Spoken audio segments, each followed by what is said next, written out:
নমস্কার। রজনীগন্ধা কফিন, কবি সুবোধ সরকার। তোমাকে আমরা বাঁচাতে পারিনি দামিনী। সারা দেশ জুড়ে আমরা কেঁদেছি, সারা দেশ জুড়ে আমরা ফুঁসেছি। ভারত রাষ্ট্র বাঁচাতে পারেনি তোমাকে। জনজোয়ারের চাপে মাথা নত করেছে অশোক স্তম্ভ।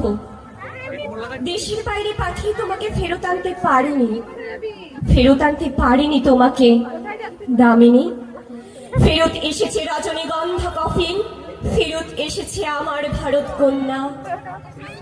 আমার মেয়েকে 13 দিন ধরে মৃত্যু সরাতে সরাতে 13 দিনে হলো অনন্যা। কফিন ভর্তি সে এক রজনীগন্ধা। রাইফেলে ঢাকা যমুনা যখন রাত্রিরে হলো যামিনী। তোমাকে আমরা বাঁচাতে পারিনি দামিনী। কেন 13 দিনে গুমড়ে মাত কষ্ট? মা তুই কেন যে তক্ষণে মরে গেলি না? জীবনে প্রথম বিমানে উঠলি, ওঠার মজাটাই পেলি না।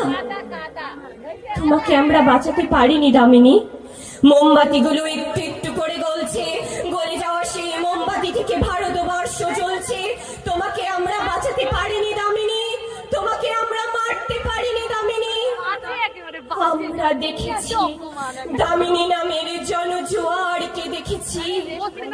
হাজার হাজার মেয়েরা আজ রাস্তায় এসে দাঁড়ালো।